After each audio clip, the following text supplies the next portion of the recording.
members of True Texas Project, let us join in welcoming Ms. Terri Hall, founder of TURF, Texans Uniting for Reform and Freedom. Terri is one of Texas' most hardworking grassroots activists regarding double taxation imposed on Texas drivers via toll roads, as well as the pending kill switch passed by Joe Biden. Welcome, Terri.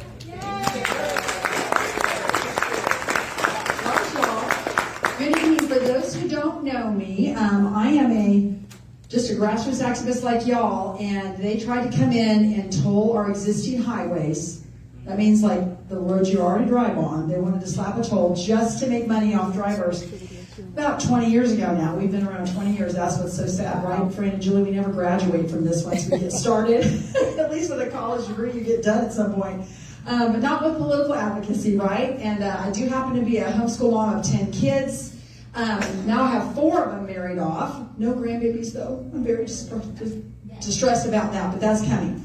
But anyway, all that to say, I have plenty of things that I could be doing, but have to forego because of the threats to our freedom to travel that are happening at like breakneck speed all over the country. And let me just tell you what we start with. How many of you remember January 1 of this year, Kathy Hochul, governor of New York, imposed a congestion tax on Manhattan, downtown Manhattan. Remember this? Okay, so this is a big deal. So they were going to charge $9 for cars. They started charging that, and it's even more if it's like trucks with more than 1 axle or 2 axles. And it was over $30 to access some of these tunnels. Well, of course, they actually outed themselves of what the real purpose of this toll was, and it's to improve their transit. That's what it was for. They're going to tax cars to presumably fix transit. And so that's a big problem.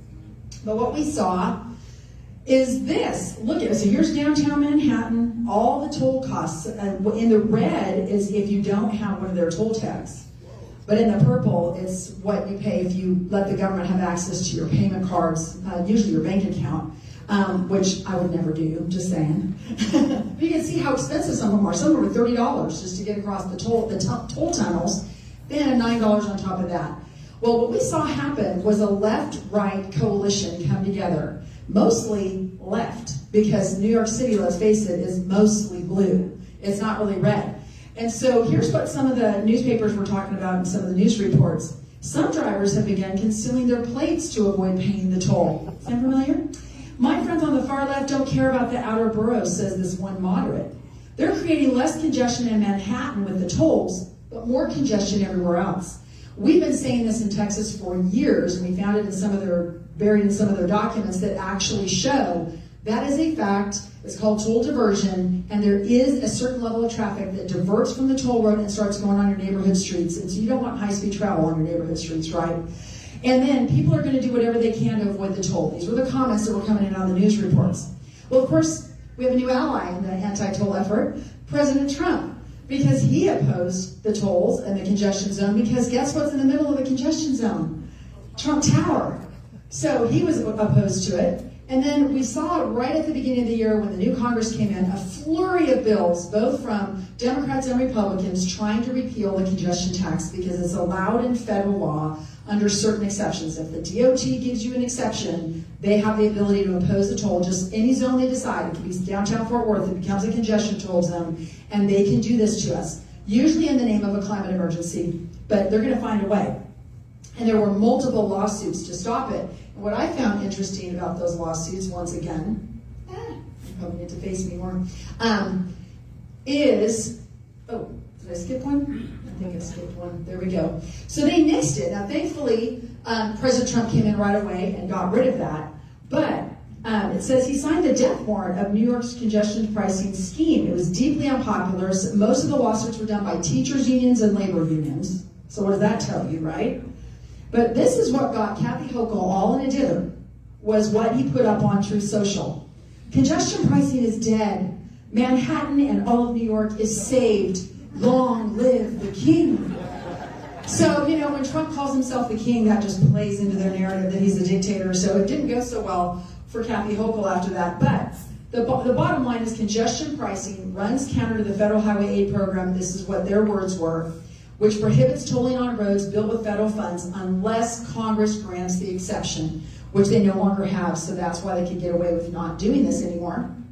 But normally, you wouldn't have that ability. Oh, is it like that other thing? Oh, that's what it needs. It needs that. Okay, got it. So we have our own version of congestion tolling in Texas. Are you all aware of that?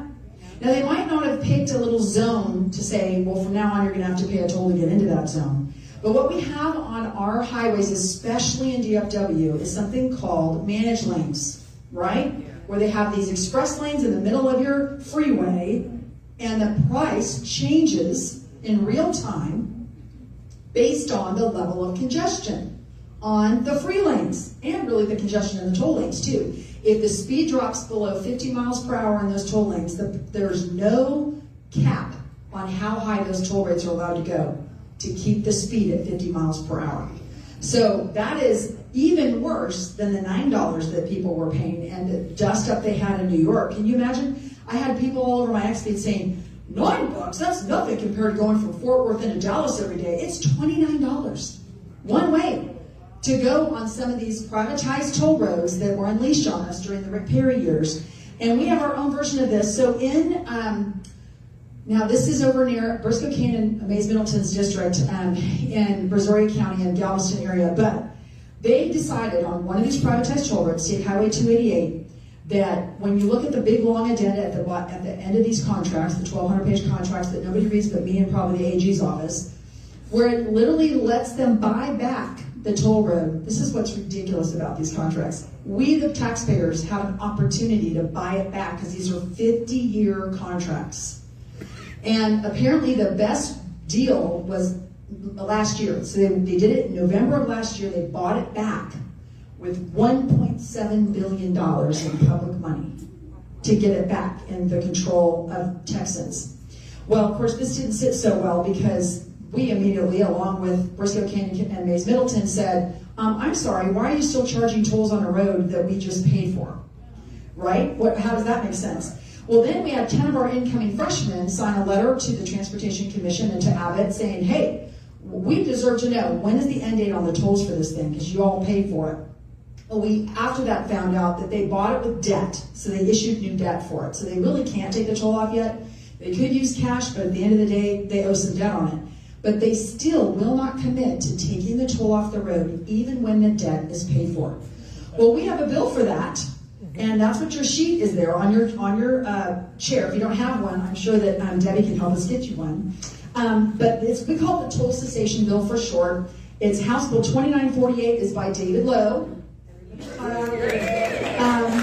And then Matt Sheehan has one almost identical to that. He's Collin County, not too far from here. His bill's 2323. That one actually got a hearing in the House Transportation Subcommittee on funding.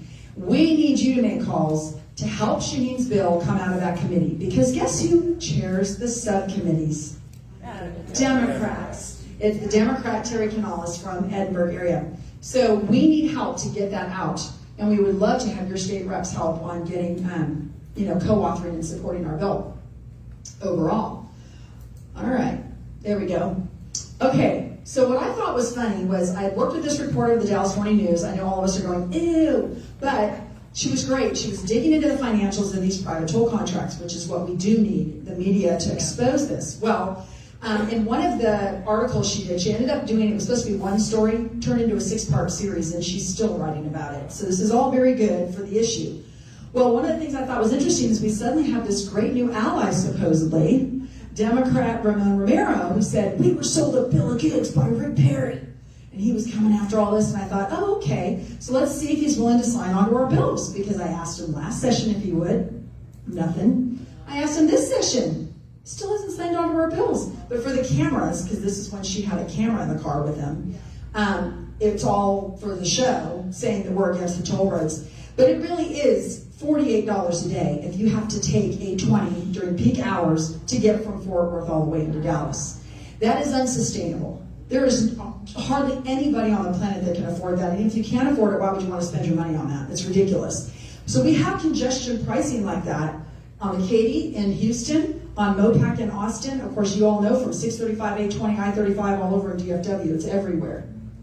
So this is what we found out and got in print, if you will, during that Dallas Morning News expose. We're the nation's toll road capital. In fact, we've built more toll roads than almost all the other states combined in the last 20 years. Thank you, Rick Perry. And we have some of the most aggressive toll billing courts, the JP courts. They're like relentlessly unforgiving when it comes to unpaid toll bills. So they aggressively penalize drivers for it because the legislature is allowed to do it because of the law that they put in. And we lead the nation in the number of toll operators with 128 different toll facilities. That is a huge number. And North Texas has more than all other regions of the state. This isn't a shock to you, I know. And in Dallas County, toll roads make up nearly a third of all your major thoroughfares. Then on top of that, 1.4 million people in the North Texas area live within a mile radius of a toll road, where their free road options are some of the state's most congested roads. So all these people that try to tell us that it's your choice, you don't have to pay the toll, this says otherwise. You really do have to pay a toll to get anywhere. Otherwise, you're hopelessly in gridlock. And tickets for unpaid tolls now exceed all other legal disputes in your JP courts. That is a huge problem. And the toll operators are extremely inflexible with drivers and will not enter into payment plans for people that need that to pay their toll bills. So we have something to do that too. Our bill, which I call the Toll Billing Reform Bill, House Bill 1333 by Harrison, 137 by Hall. It is a broad toll billing reform. Right now, every time you go under a toll gantry, which is a camera, right? You can go under 4 or 5 of those on your way to work, 4 or 5 on your way home. That's 10 toll violations if you don't have a toll tag in your car.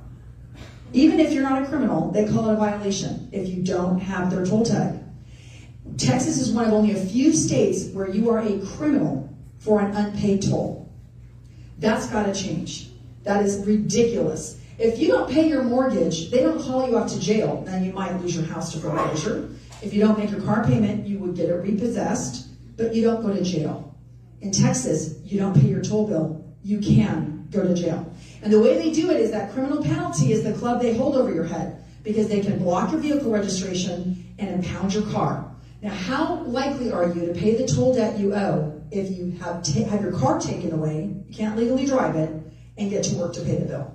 It really is completely counterproductive to actually getting our tolls paid. So ask your state rep and your state senator to help us move these bills. It's absolutely ridiculous that we haven't gotten this done by now. I hear from rep after rep, including Democrats, how this needs to be done, but the bill never moved. So we can't let them get off the hook with all of that. And I thought this was interesting. Our subcommittee chair, Terry Canales, this is what he was quoted in that article as saying: the state's ill-equipped to serve millions of additional drivers in the future without more toll roads. So that's what you get when you have Democrats in charge.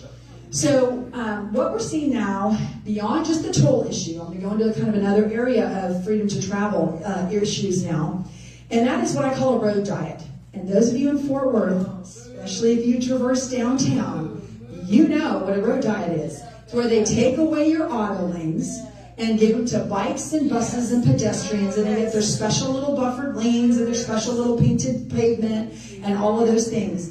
Well, when we're on a diet, that means we're shrinking, right? What they're doing is they're shrinking our auto capacity. They're intentionally creating congestion to make you presumably miserable enough to get out of your car and get on a bike or mass transit or something, which of course, when it's 100-degree heat, 3 months of the year, that really works out well for people.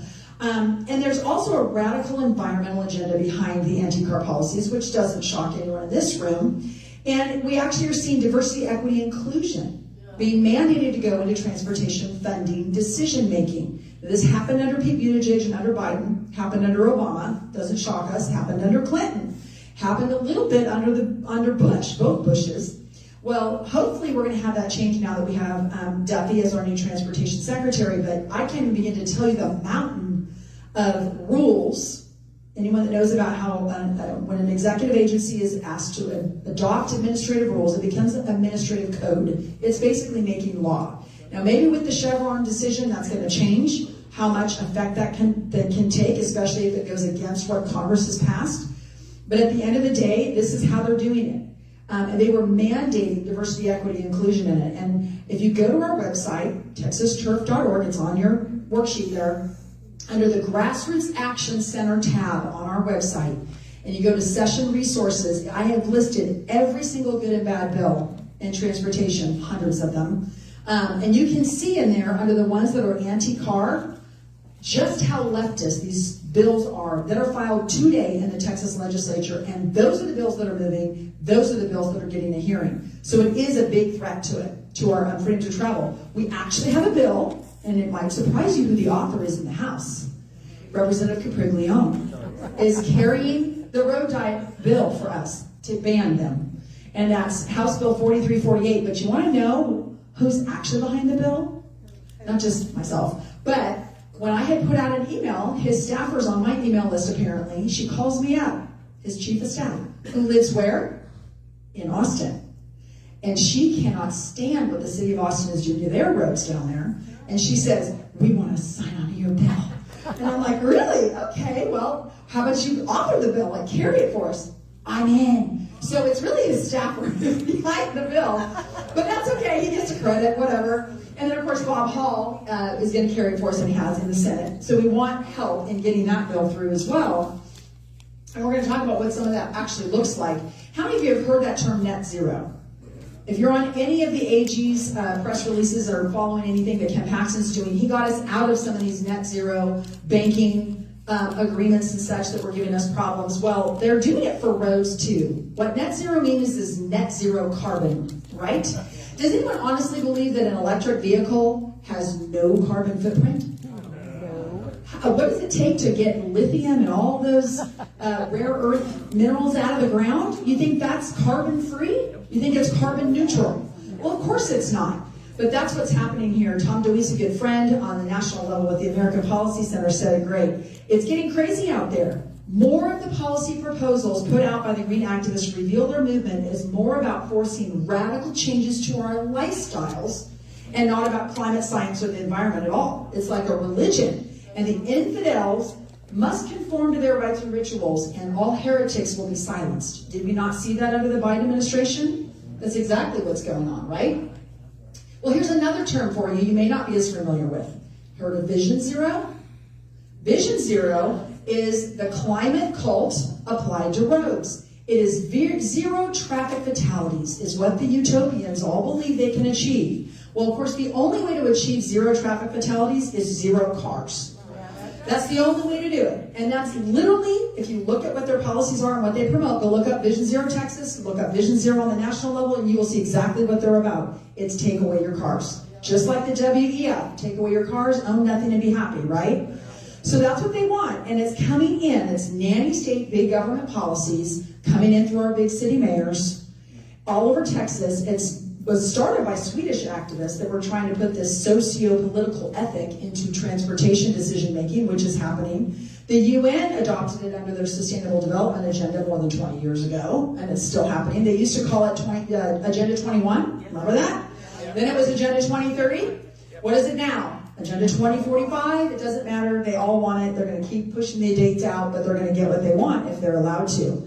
And they tie it to social justice and even public health in order to regulate and get you out of your car. And it's a way to divert your road taxes to transit and all of their favorite leftist pet causes. So Vision Zero, here's what, if you look it up in Houston, this is their example of it. It's the same thing in Fort Worth. You all know this. And same in Dallas. They want to widen sidewalks by 50 miles per year.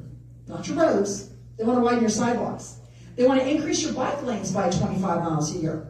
That's what their plan says, their transportation plan according to Vision Zero. Slow down your speed limits. Now, folks, this is the one that comes up session after session after session. And there's 2 bills filed, one in the House, one in the Senate, again this session, and we're going to have to fight, I guarantee you, that slows down your speeds in any area that a city wants to 20 miles per hour. It's not even these speeds anymore. It's 20 miles per hour without even an engineering study to require it.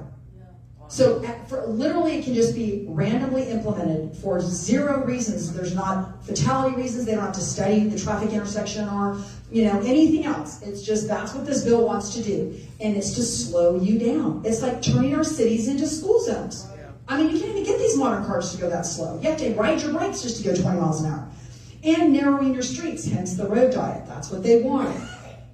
Here's what Austin's climate plan said. They literally say they created their plan through the lens of racial equity.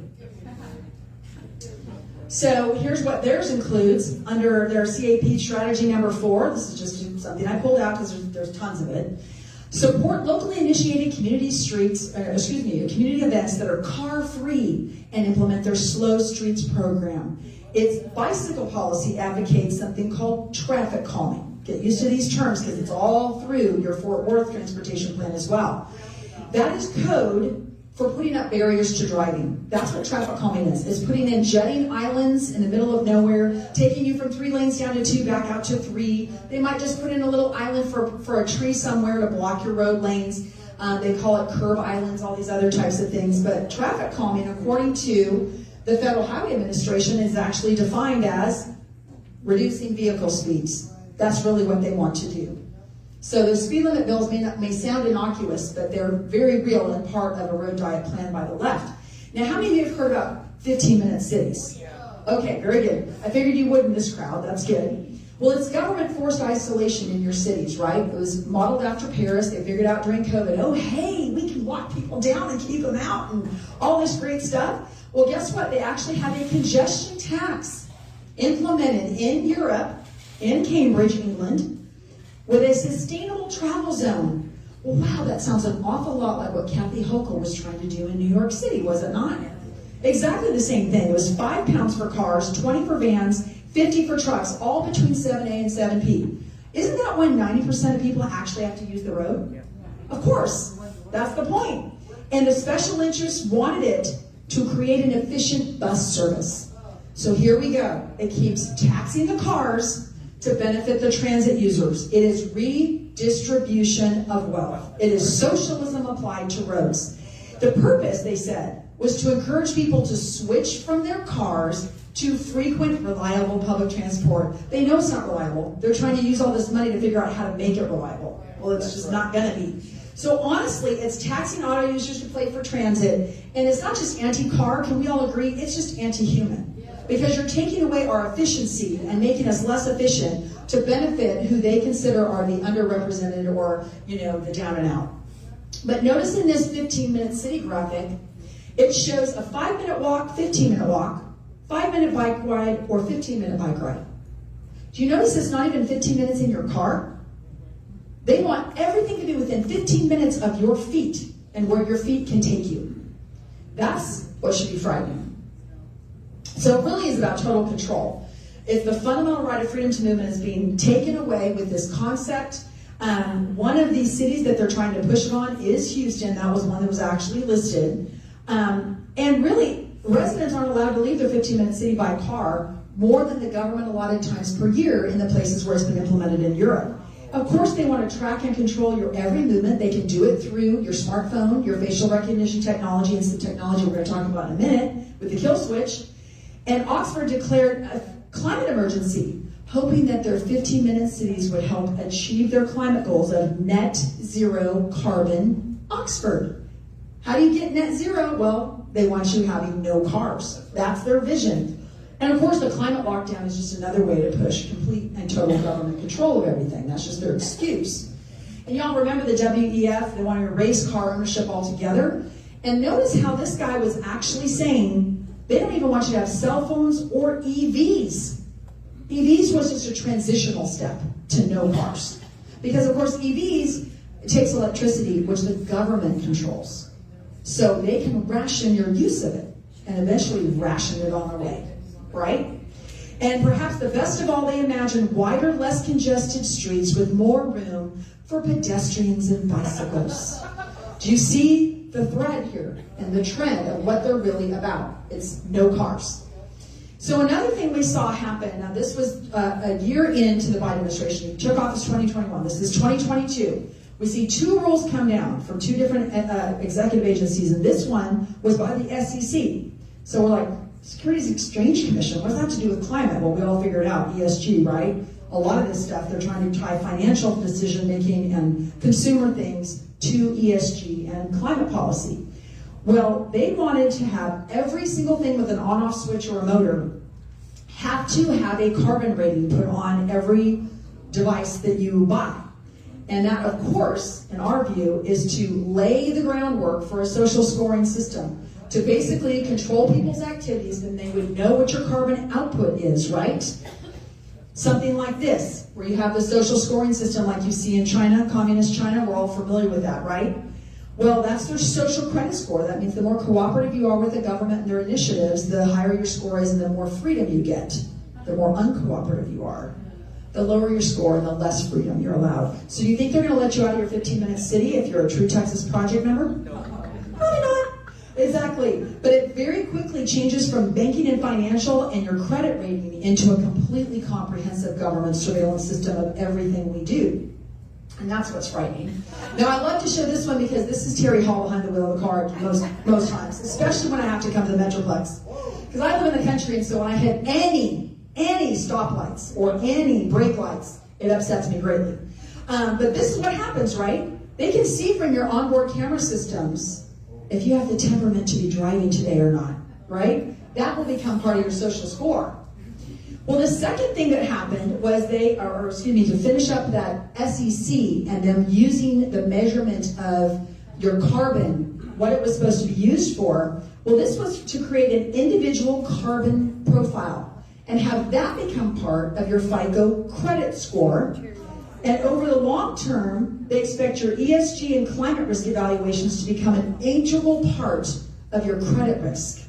Okay, well, what does that mean? Well, your personalized social credit score means it's going to affect your access to loans, your interest rate, and whether you're even eligible for health insurance, car insurance, whatever it might be, based on that score. Well, at the same time that SEC rule came out, literally the same month of the Biden administration, another federal agency, the Federal Highway Administration under the Department of Transportation, was trying to mandate that all states have to now come up with a number and report to the federal government our carbon usage out of our tailpipes. Now, one, there's carbon in the atmosphere and it's naturally occurring and it's not a toxin and it's part of photosynthesis for us homeschool moms that teach this every day. So I don't even know what they're talking about here. And how are you going to differentiate the carbon dioxide that comes out of our mouths or from a cow or from a tailpipe from any other source? You have no idea, right? And so the entire thing was just a ruse to begin with, but it's crazy. Well, they wanted to require this and establish emissions targets. Well, why would they want an emissions target? Because mandatory reporting turns into regulation, which is how they ration, ultimately, right? That's where the danger of this was. Biden defied 2 court rulings that said they lacked the authority to even do it. Of course, Trump came in almost immediately and took that rule out. But that's where this is headed. If we don't keep power or change this system, it's going to be right back as soon as the Democrats get control again. So this is something that also was part of the Biden infrastructure bill. Okay, all these things came down the pipeline like a fire hose right at the beginning. In there was also a federal mileage tax. Now, they call it studies, but they funded it pretty healthy, and they wanted $10 million a year through 2026, which is still happening now, to study how to get you to gain acceptance for a per-mile user fee. Well, you know what a mileage tax is? It's a toll for every mile you drive. Turns every road into a toll road. Now, we already know what their goal is. We've just gone over that. What do you think they're going to do with a toll? Try to price you out of your car. That's the real goal of that, right? And there's a nationwide effort being discussed to have this in every state. And at the end of my talk, we're going to talk about how this was actually being pushed in Texas, too. But here's what the Government Accountability Office document on the tolls study was talking about. These are 3 different ways they can get a federal mileage tax imposed and how they would collect it. It could be by GPS satellite. Don't you love the term central office? It sounds so Soviet Socialist Republic. And then you've got the wireless connection at the fuel pump from something in your car, because of course all your cars are interconnected and have 300 chips in all the cars now. So it's all, in the cloud. And there's another one where you can do a prepaid manual mileage fee, like your good old toll tag on your windshield would be another way that they can collect a federal mileage tax. Well, of course, you have no privacy under a mileage tax scenario, because the government has that highly sensitive personal data. They know who you're with, they know when you're there, they know how often you're there, and they know where you worship, where your medical procedures are being done. How will the federal government protect our data? Does anyone honestly think the federal government's going to protect that data? When we caught even GM selling our driver data, this is what they do. They're going to weaponize it. Well, only the feds track drivers. Well, states and localities do it. How are they going to use it to monitor driving? Are they going to pull the data? Are they going to report you to your insurance company if you've caught speeding too many times? Will our destinations be tracked along with our mileage? I think it's pretty safe to say yes. I loved this quote from Theodore Claypool, who does the Hey Data Data blog, where he says, every day we're being stalked by the billion-bite beast, yet we remain relatively blasé about it, but gathering information on driving for tax purposes is something completely different. And I hope you agree, because all these young people, they're kind of just, mesmerized with their devices. They don't realize what the threat is really of this. So in that infrastructure bill, we're going to move on to the most scary of all the technology that's ever put in your car, is what's about to go in your car. It's mandated as of next year. Let me say that again. Mandated as of next year, and no, Trump hasn't fixed it yet. And neither has the Texas legislature, even though we've been on their case about it since 2021. Not being fixed. It's under section 24220 of the federal code under the advanced impaired driving technology. The stated aim is to detect impaired drivers. Well, notice it's not drunk drivers. There's actually a legal definition of what a drunk driver is. 0.08 blood alcohol level, right? There is a standard. There's a definition you can measure. Impaired is defined nowhere in statute. It could be a mom like me just turning my shoulder too many times to address my children in the back seat. I might be impaired. Or looking at my phone that's helping me navigate. Who knows what they call impaired? It has the potential to track our vehicles, because in order to know where the person, or if you're impaired and be able to cut the power to your car, they have to know where your car is, right? And the technology could also be used, of course, to surveil Americans without a warrant. And it poses a grave threat to our freedom to travel. I'll show you exactly where it's at. This is what it says. It is this prevention technology means a system that can passively monitor the performance of a driver of a motor vehicle and accurately identify whether that driver may be impaired. Notice, they can cut the power to your car if you may be impaired, not that you actually are impaired, and prevent or limit motor vehicle operation.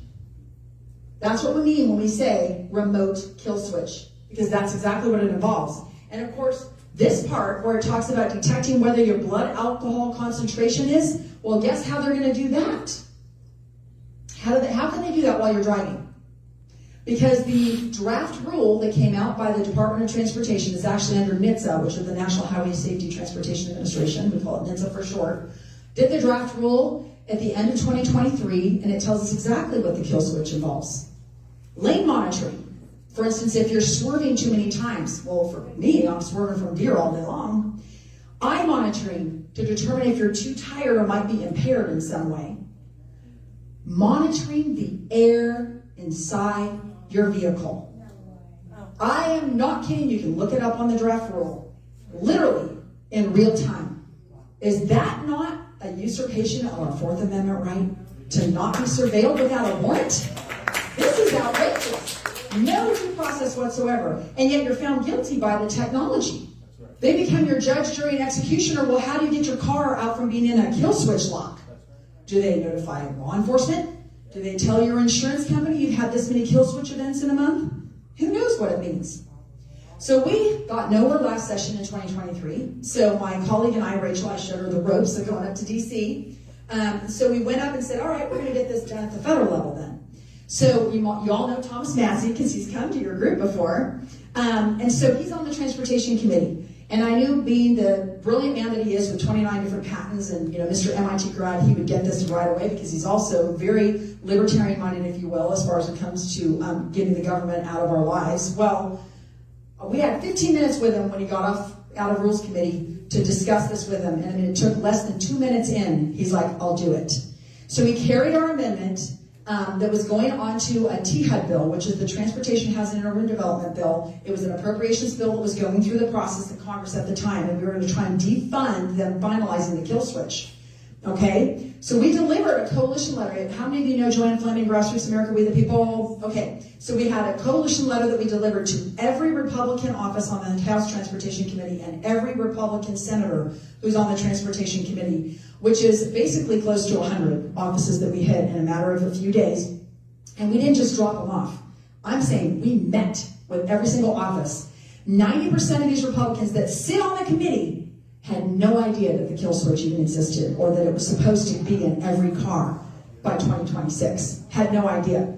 So the speaker vacancy helped us stall the vote for a little bit. We shored up more support with Heritage Action, National Motorists Association. You all know Citizens for Renewing America that was started by Russ Vogt, who's now back to OMB.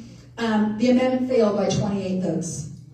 19 Republicans voted with all the Democrats. Does this sound like the Texas House to you at all? Because it sure does to me.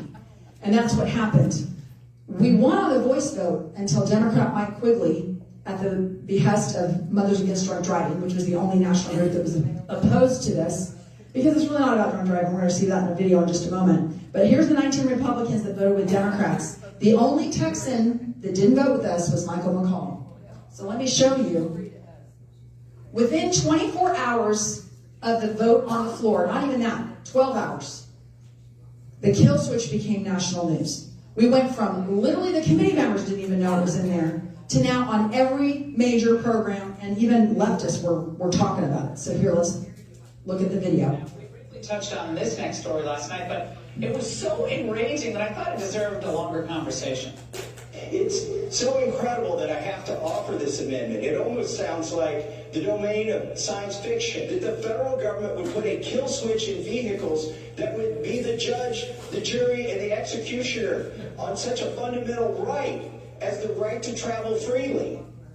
Now, this isn't about protecting people. It's about controlling your every move, at least when you're in a vehicle. And it's something that the left and the federal government want you to kind of get used to. House Democrats and 19 Republicans voted against Thomas Massey's amendment that would defund a federal kill switch mandate, which means that all cars manufactured starting in 2026 will now have a way for authorities to monitor your driving and then cut power to your car. Oh, what could go wrong with that? Join me now, Kentucky Congressman Thomas Massey. Congressman, now, I think, when some of us were driving, we needed to because we were necessary, essential employees, but we were driving during COVID and they didn't know we were necessary employees, maybe they would have hit the kill switch on us. Who knows? Yeah.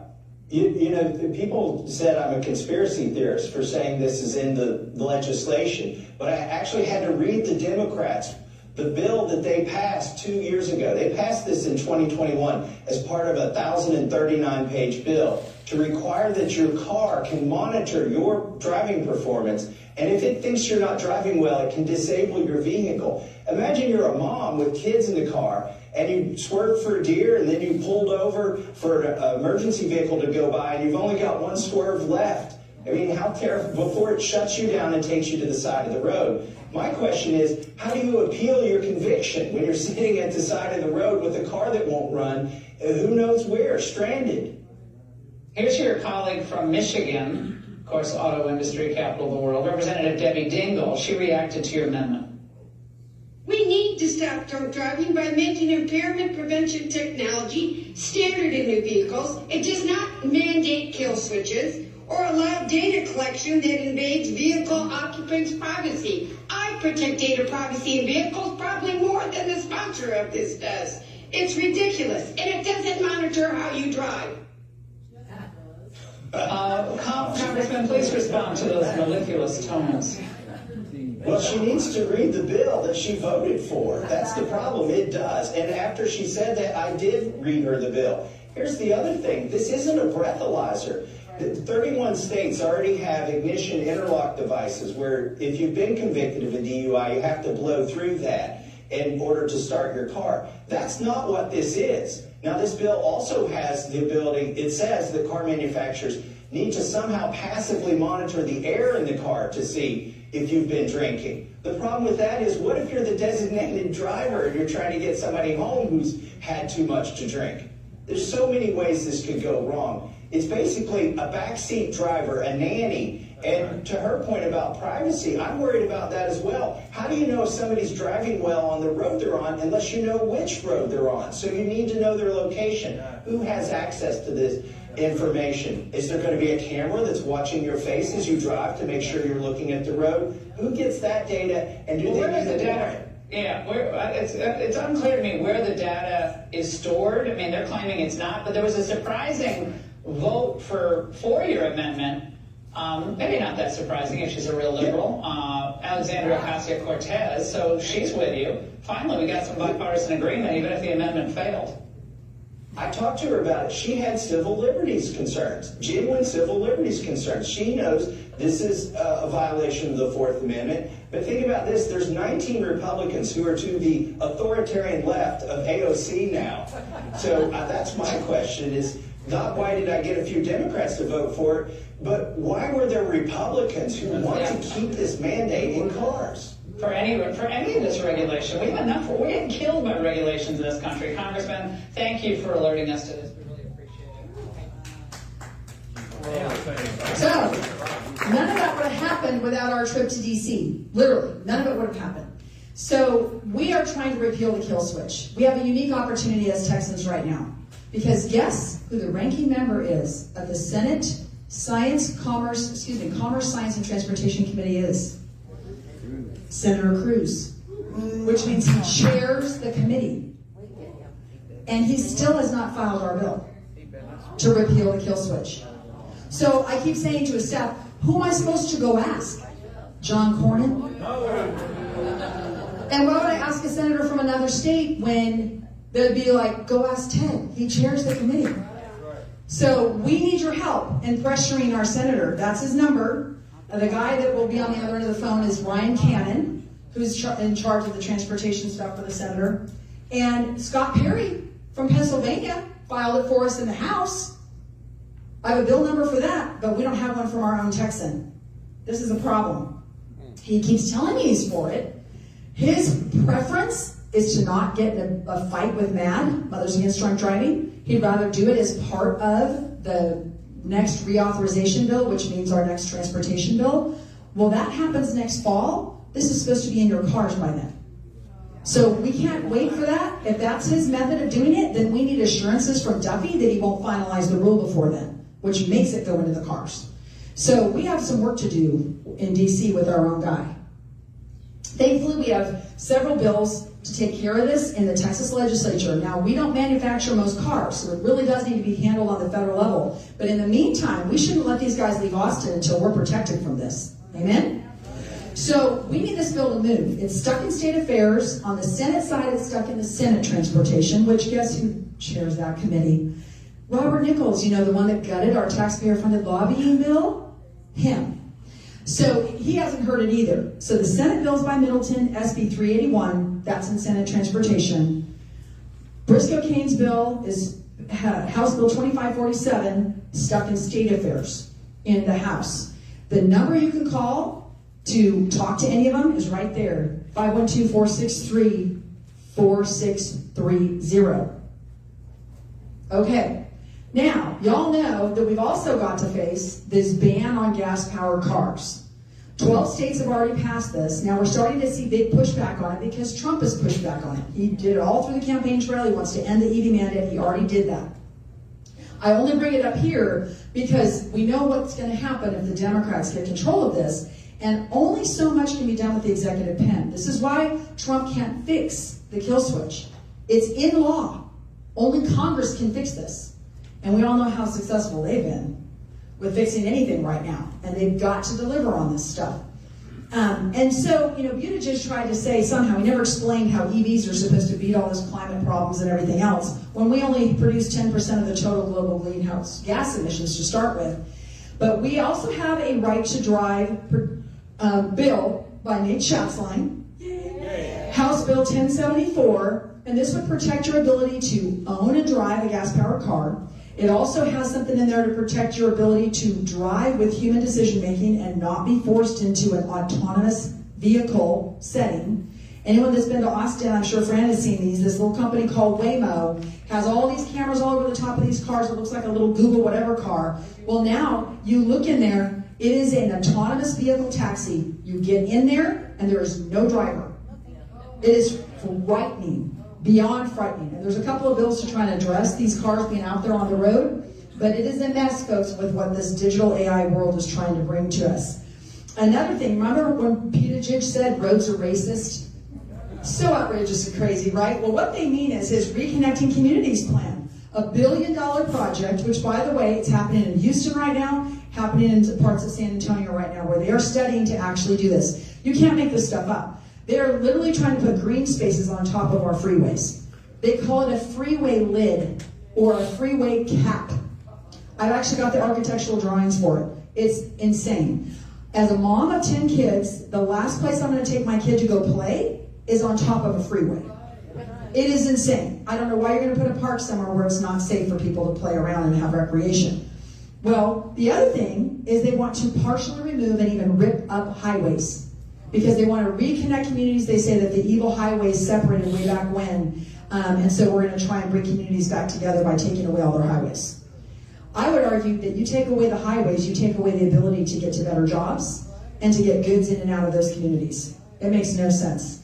In fact, I think they're being racist by implementing this.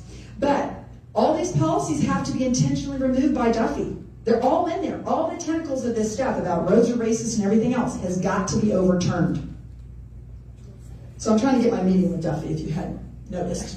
All right, then, right to repair. Who's heard of that term before?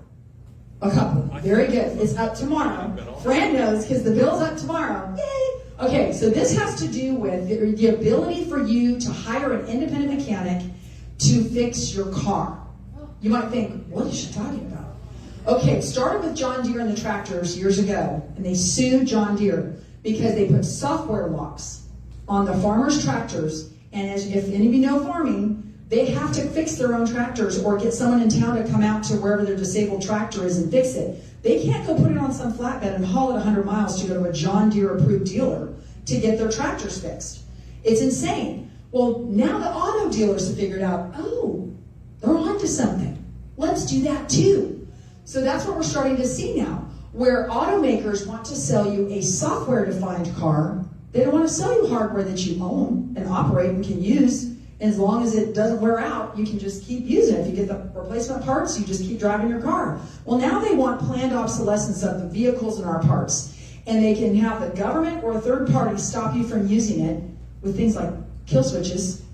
And what we want is to be able to hire independent professionals to repair our vehicles rather than being forced to pay these astronomical prices to our manufacturers. And here's an example of where this happened. You might remember in the Blaze, that same year, notice the same year all this is going on, 2022, a family bought a used Ford Focus for their daughter, $11,000. Stops working. Take it into the dealer, find out it needs a new battery. $14,000 to replace the battery in this Ford Focus. It costs more than they paid for the car. Well, then they inform them, we don't support that battery anymore.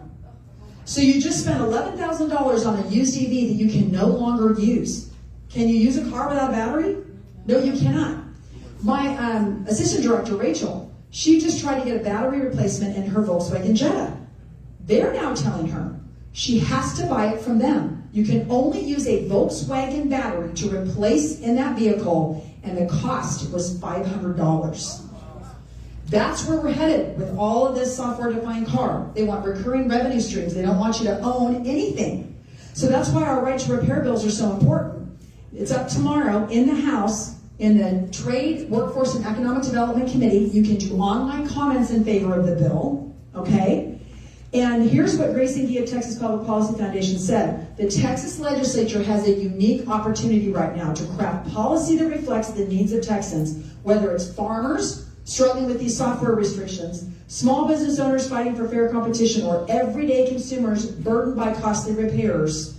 Enacting a right to repair law, Texans can ensure that its residents have the freedom to maintain and repair their property. Do you really own your car if the manufacturer or dealer can keep you from using it? You really don't. It's a property rights issue. And it's very important. So let me thread the needle. What does all this mean? We think they're going to use the federal mileage tax to know where you are, who you're with, and how many miles you're driving per month. Through the carbon emissions reporting, they're going to know how much carbon we supposedly emit. And through the kill switch or the obsolescence of our cars and their parts, they're going to allocate you some kind of a carbon usage. And when you go over that amount, they can keep you from driving. So this is what we put into the platform last year. Those of you who are delegates, raise your hands. Y'all voted on this. This is why it's so important. We added some things and enhanced it this last time. We added things like you must take immediate action to stop these kill switches. We also have named Net Zero and Vision Zero because they come and testify by the busloads trying to get all these road diets and all these things implemented. Then I had to add, it was federal mileage tax, we had to add the word state mileage tax, and you're going to find out why in just a second. And also added autonomous vehicle technology, which is going to be shoved down our throats, folks, I'm telling you. They're going to be taking away drivers. They want all autonomous vehicle technology that somebody else controls, except you. And digital IDs and digital license plates. All of those things. We made sure we covered it all. Believe me, we were thorough. And I use it in all my testimony. And then this, the most beautiful words in the English language, aside from maybe our declaration and, of course, every word of the Bible. But this is what we finally got. And Brian Bodine, I don't know if any of you know him from Dallas, he was a delegate to the convention, he was on the committee. When we were talking about some things I want to change in the platform to make it even stronger, he just finally threw his pen down on the table and just goes, Terri, why don't we just blow the whole thing up and just call for straight abolished toll roads? And I'm like, are you kidding me? I'm like, of course, I love that. He goes, let's see if I can get it through the committee as a whole, and if not, we'll go back to this other language, but let's try it. Well, we got it. For 20 years, I've been trying to get this in the platform, and we finally got it in. So, yay!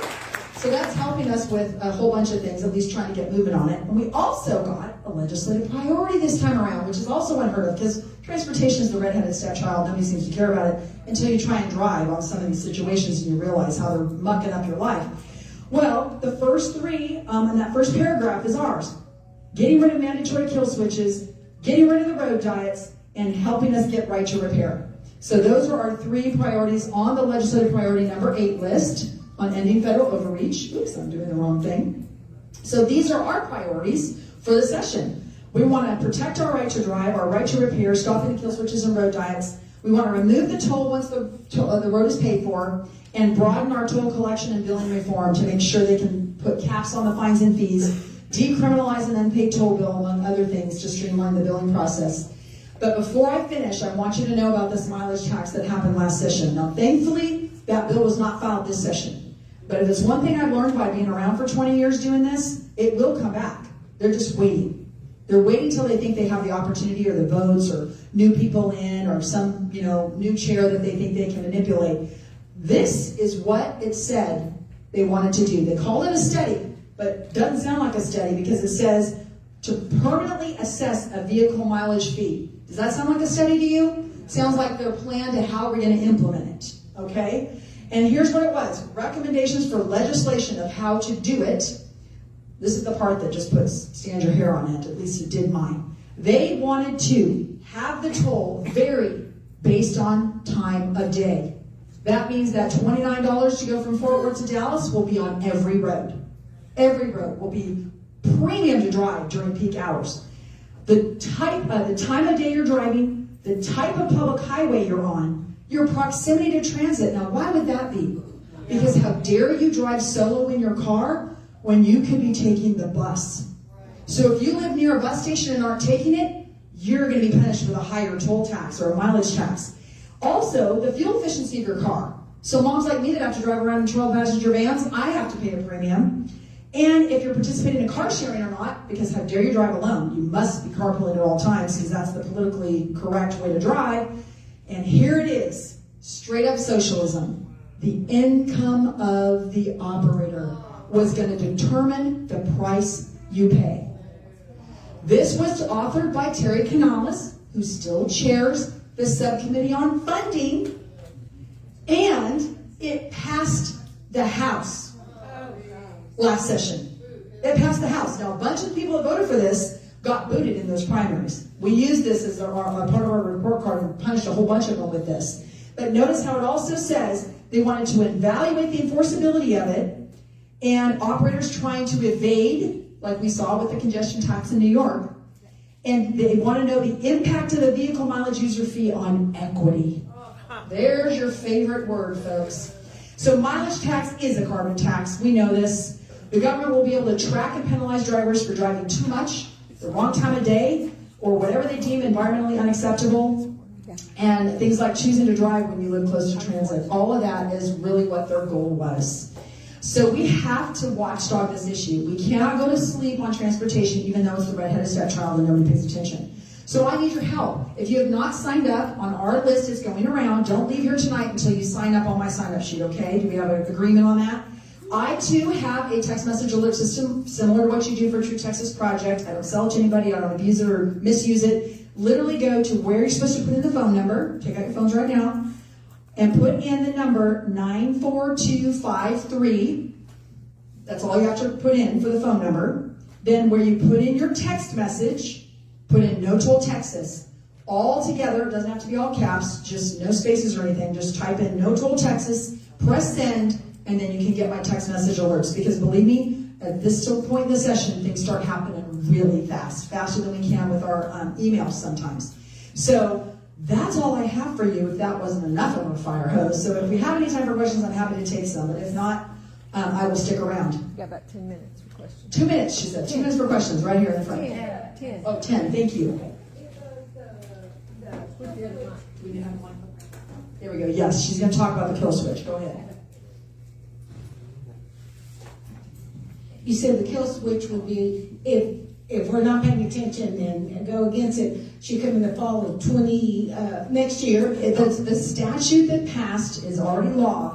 Says it has to be in the cars after 2026. Okay, the new car section. That's correct. Okay, It's not so- going to go in your existing car, but to have the 2026 fleet, they start selling them next year. You see what I'm saying? Yeah. So even though it has to go into the cars after that, they're going to start, they're already developing the technology right now. That's why it needs to be stopped ASAP, because the auto manufacturers have to have lead time. I mean, they're already doing this. They So all we assume do this is is- going to be finalized. Just trying to keep our cars, the ones that we I have. know, exactly. If you can keep the parts.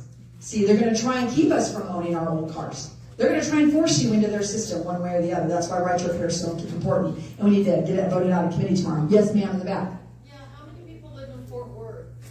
Ooh, million, probably 2 million? I mean, how many people in this room live in Fort Worth? Okay, who are Fort Worth people? How many people drive First Street, East First Street? Or First Street, she's asking. Pennsylvania? Okay, City of Fort Worth put in the first bike lane, which is doing exactly what you're talking about. Yes, the bike lane went in. Spent $3 million of our bond money. To take away our turn lanes, so trucks cannot even turn without going into the. That's part of the traffic calming part. Yes, it's terrible. And you know, the city of Fort Worth engineered it like that, and I had to make a video showing how cars had to back up in the turn lane That's so right. the truck could turn. And then they finally did something. And none of the trucking associations would say anything about it. Commercial vehicle in Fort Worth, nothing. Nobody would say. All the businesses along beach that drive large trucks, nobody Wow. would say anything. They wouldn't call the You want to know what the city. truckers are saying something about, though, because there's been a bill filed in the session on this, is the speed limiter bill. Have you all heard about that? Started in California, they're trying to protect Texas trucks from having to do it, but they're going to put a speed limiter on it, and once it's in trucks, they'll put it in autos, telling you it's to keep your car from going past a certain speed. Well, the point I'm trying to make is if they're making it dangerous for cars and trucks to drive Yes. on our streets. They're taking away our lanes and our turn lanes for bicycles. Nobody's riding a bicycle, okay? Nobody. Right, you hardly ever see anybody Yeah, do but they're backing up our traffic like for a mile, so people, to make a right turn lane, they have to wait in traffic behind everybody going forward. It's ridiculous. But remember, it's all part of their social engineering, right? To get us out of our cars, to make, I call it the misery index, is to increase your driving misery index to such a point that you're willing to get out of your car and switch modes somehow. But we all know that, anyone remember Ross Kessick? Okay, so y'all know Ross, right? And I'll never forget his story he did in his scorecard, because I still have it on my website archived because I love it. He went and took DART from his normal route he would take to work from the airport to another destination and back. And then he did it in his car during the same time the next day. It took him 3 times as long to take DART than it took to drive in congested conditions in his car. So there is no such thing as efficient transit, and the Federal Highway Administration's own data shows that transit use has been flat up until COVID, and took a huge dive by 25% after COVID and has never recovered. The money we are dumping into transit is an absolute waste. Rideshare, Uber and Lyft, those types of situations have solved the transit problem, y'all, because now you can hire a ride door to door. You do not have to own a car to get a ride anymore. And that's the bus's problem. That's why no one takes transit, because you have to get to the bus stop somehow, and you have to get to your final destination from that final bus stop somehow. And that's what rideshare has solved. It will pick you up at your door and take you to the door where you need to go without any government subsidies, no tax money, no nothing. Just leave our roads alone, right? Amen. So, Fran, did you want to ask something? Not a question, I just wanted to tell everybody in the room, anybody that's joining us in Austin tomorrow. Yes. We're working on a lot of things, but one will be the right to repair bill that's in committee. We're hopefully going to testify on that and register at the kiosk.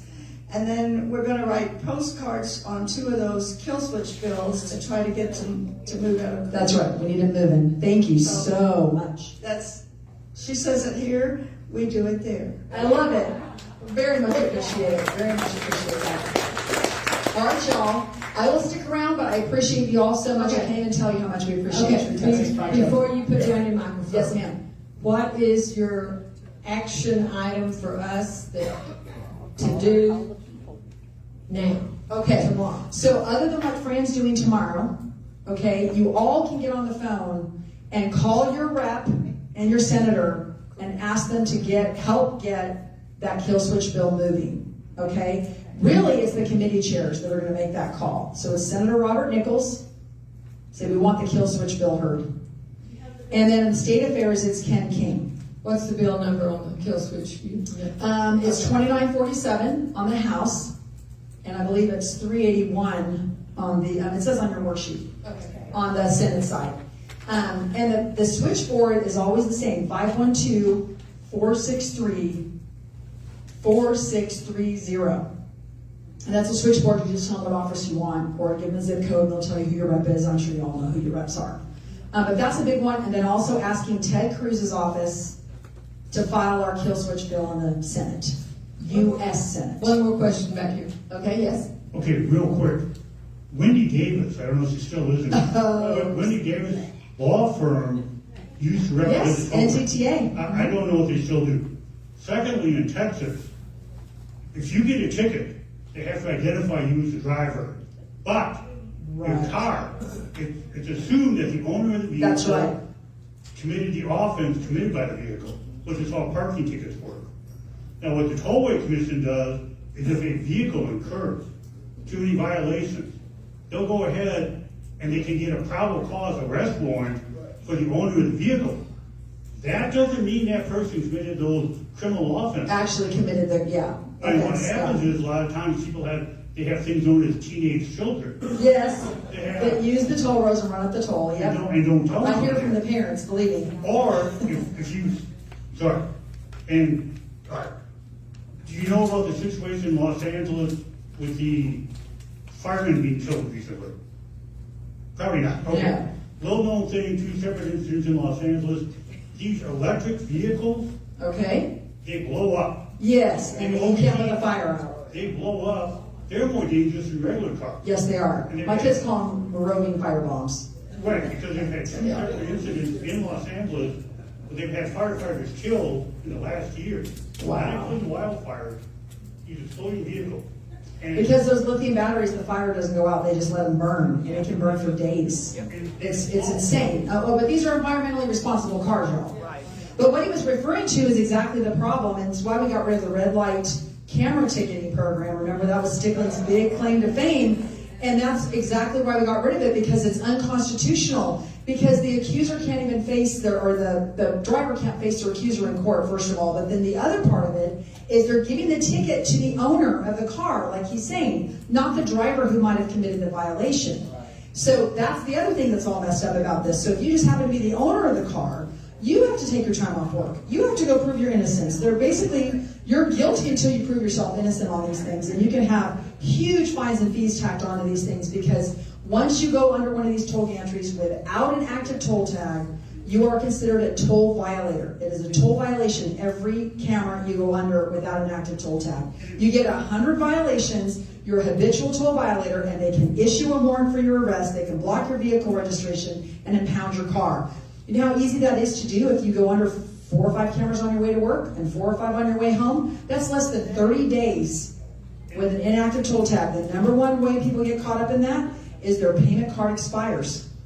And they don't immediately notify the toll entity, or the toll entity doesn't tell them, hey, there's a problem with your payment card, and give you a chance to change your payment card, like Netflix and Amazon and everybody else on the planet does, because government doesn't have the incentive to do that when they can make a boatload of money off of you in fines and fees by just being quiet about it.